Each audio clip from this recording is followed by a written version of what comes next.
धमकावणाऱ्या शिवसेना खासदार संजय दिना पाटील यांचा शहापूरमध्ये जाहीर निषेध. संघर्ष पत्रकार संघाच्या नेतृत्वाखाली पत्रकार एकवटले. पंचायत समिती समोर तीव्र घोषणाबाजी.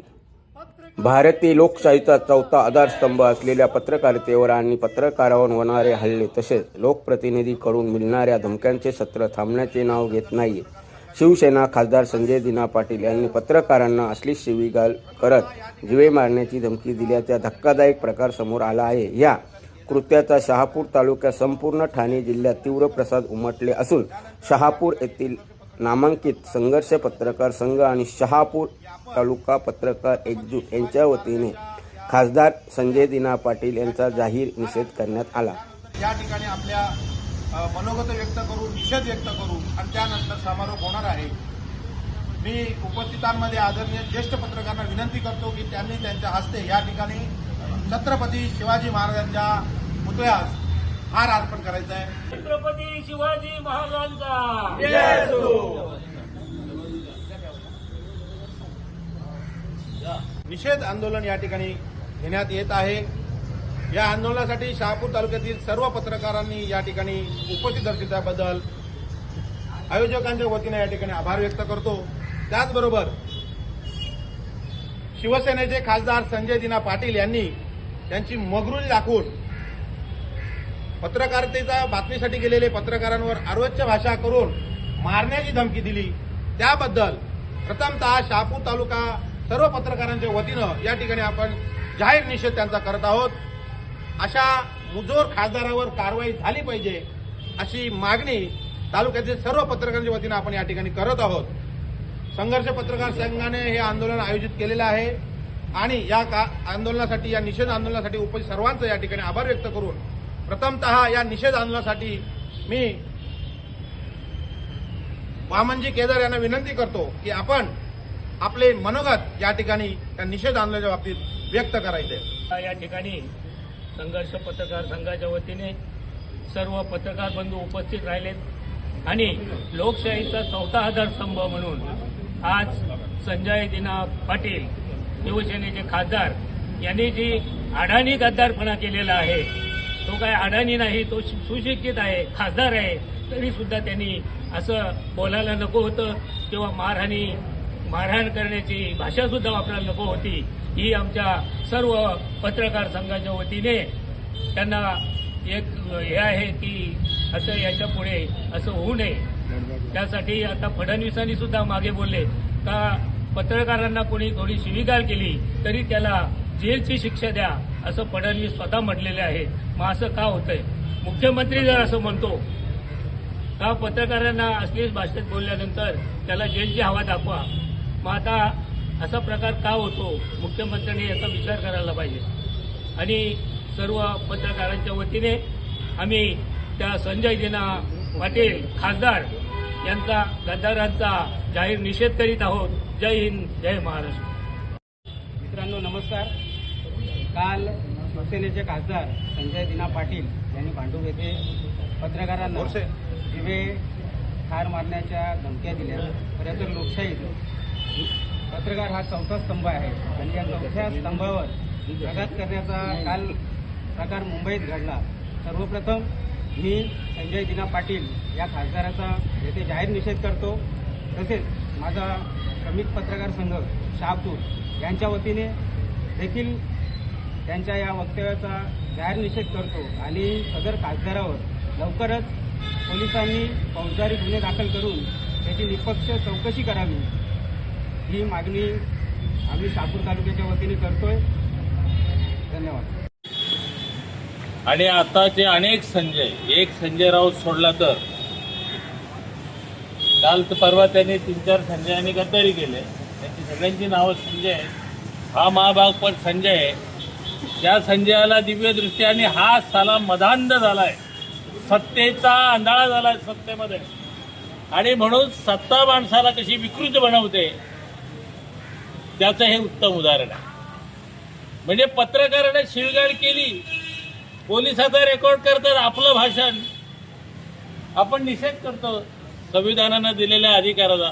पोलिसांनी आमची भाषणे रेकॉर्ड करण्यापेक्षा तो 5 खून मी केले असं म्हणतो, त्याच्यावर मोठा गुन्हा दाखल केला पाहिजे. तुम्ही छोट्या छोट्या आंदोलनाचे एखाद्या उपोषणाची केस आली का पोलीस गुन्हे दाखल करतात, हजार पोलीस गुन्हे दाखल करतात. सत्ताधारी म्हणतात का देशात कायद्याचं राज्य आहे, पत्रकारांना सुरक्षित आहेत. पत्रकारांना नुसती शिवी दिली तरी त्याच्यावर गुन्हा दाखल करायचा. आणि सरकारचे लोकप्रतिनिधी जर पत्रकारांना मारायची भाषा करत असतील, जाहीरपणाने 5-5 खून केलेत असं बोलत असतील, तर सरकारची भूमिका दुटप्पी आहे का, हा पहिला प्रश्न आहे. तुम्ही नुसत्या लोकांना मारणार नाहीयेत. अरे मारणार तर तुम्ही आमच्या पत्रकाराच्या लेखणीचा तर खून केलाय. तुम्ही लोकशाहीचे देखील खुनी आहात. आणि म्हणून सगळ्या पत्रकारांनी आता आपली तलवार परतली पाहिजे. काल परवा मी कोणाचा मित्र आहे ना हे सोडावं तुम्ही, आपण पण सोडलं पाहिजे. पत्रकारांनी बदलायला पाहिजे. या व्यवस्थेच्या विरोधात लेखण्या चालल्या पाहिजेत. ही व्यवस्था हाणून पाडली पाहिजे. रोज एखादा निषेध करून काही घडणार नाहीये. रोज यांच्या शब्दांनी आपण यांचे मुर्दे पाडले पाहिजे. यांच्या विरोधात लिहिलं पाहिजे. यांच्या बगलबच्च्यांच्या विरोधात लिहिलं पाहिजे. यांच्या पक्षाच्या विरोधात लिहिलं पाहिजे. तेव्हा पक्ष यांना सांगेल का पत्रकारांच्या नादी लागू नये. सत्ताधारी असो कोणी, ज्या सत्ताधारी उन्मत्त झालं सारे पत्रकारांना चिरडतात. पत्रकारांचं व्यक्तिगत स्वातंत्र्य अबाधित आहे. त्याच्या डोक्यात जी आग आहे ती तो उतरवू शकत नाही.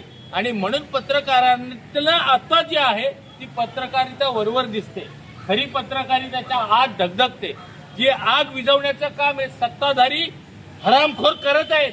आपल्याला आता सातत्याने ह्या घटना का घडतायत तर आपण काय करतो का एक दिवस निषेध करतो यांच्या आकांचा, यांच्या बरोबर असलेल्या यांच्या गाव पातळीवरच्या कार्यकर्त्यांचा सतत आपण जेव्हा उद्धार करू ना त्यावेळेला पत्रकाराला एक वेगळं ताकद निर्माण होईल. कुणीही पत्रकाराला हात लावू शकणार नाही. आजच्या घडीला त्यांनी जे वक्तव्य केले, आला की मारीन, तुझ्या बापाचं राज्य आहे, तू मारून बघ. आता महाराष्ट्र पेटून उठलाय. महाराष्ट्रामधली जनता आज या घडीला जागी झालेली आहे. तुम्हाला रस्त्यावर फिरू देत नाहीत लोक. तुम्ही जे गद्दारीचं कृत्य केलंय त्याच्यानंतर म्हणजे तुम्ही राजीनामा द्या. इतके साजूक असाल तर तुम्ही साजूक नाही. जनता प्रश्न विचारणार आणि जनता जेव्हा प्रश्न विचारते त्यावेळेला तुमचं मानसिक संतुलन बिघडलंय. यांना येड्यांच्या हॉस्पिटलात टाकलं पाहिजे अशी यांची अवस्था आहे. आणि म्हणून या घटनेचा आपण नुसता तीव्र निषेध करून चालणार नाहीये, तर गाव पातळीपासून राज्यापर्यंत त्याचे पडसाद उमटतील अशा पद्धतीची आपली लेखणी परतली पाहिजे. मग त्यांचा हस्तक जो छोटा असेल ना त्याला पण ठेचून काढा आपल्या लेखणीनं. त्यांच्यासारखे आपल्याला ठेचून काढा म्हणजे असं नाही. त्याचं आपली लेखणी ताकदवर आहे. त्यांचा जिथून गाव पातळीपासून जर आपण वरपर्यंत त्यांना जर ठेचलं तर निश्चितपणानं पत्रकाराकडे वाकड्या नजरेने बघण्याची कुणाची हिंमत होणार नाहीये. या घटनेनं मला शहापूरचे पत्रकार आमचे जागरूक आहेत.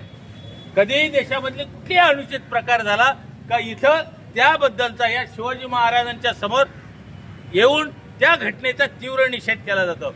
महाराजांच्या बद्दल आज महाराजांचं ज्या पद्धतीनं महाराजांनी अनेकांचा चौरंगा केला, महाराजांनी जनतेचं राज्य आणलं. आज जनतेचं राज्य आहे असं आपल्याला म्हणता येणार नाही. कारण पत्रकारांनाच जर अशी अवस्था आली, लोकशाहीचा चौथा स्तंभ जर दडपून टाकत असतील तर भयानक परिस्थिती आहे. एकमेकाला मारामारी, आमदारांना पण मारामाऱ्या केल्या जात आहेत, खासदारांना पण मारामाऱ्या केल्या जात आहेत. तर अशा अवस्थेमध्ये पत्रकारांच्यावर जर हल्ले होणार असतील तर एक पत्रकार हा आशेचा किरण आहे आणि तोच या समाजाला पुन्हा चांगली लोकशाही, समृद्ध लोकशाही आणू शकेल. तर पत्रकारांच्यावर अशा पद्धतीने संजय दिना पाटलाने जे वक्तव्य केलंय त्या वक्तव्याचा त्यांनी गुन्हा दाखल कोण करेल का नाही करेल, पोलिसांनी का गुन्हा दाखल केला नाही, पोलीस अजून का त्याच्यावर तक्रार घेत नाही, नोंदवत नाही त्याच्या विरोधात, पोलीस त्यांनी खुनाची भाषा करतोय, पोलीस का, जर अशा पद्धतीचे लोकप्रतिनिधी जर खून सरेआम कबूल करायला लागले तर तुमचं राज्य कायद्याचं आहे काय असा आम्हाला प्रश्न पडतो. आपण या ठिकाणी या घटनेचा तीव्र शब्दात निषेध करतोय. आमच्या तालुक्यातल्या सर्व पत्रकार संघाच्या वतीनं या घटनेच्या विरोधात दिना पाटलांच्या या वक्तव्याचा धिक्कार करतो आणि त्यांच्या या कृत्यात त्यांच्यावर तातडीनं गुन्हा सरकारने दाखल करावा अशा पद्धतीची या ठिकाणी आपण मागणी करतोय. धन्यवाद.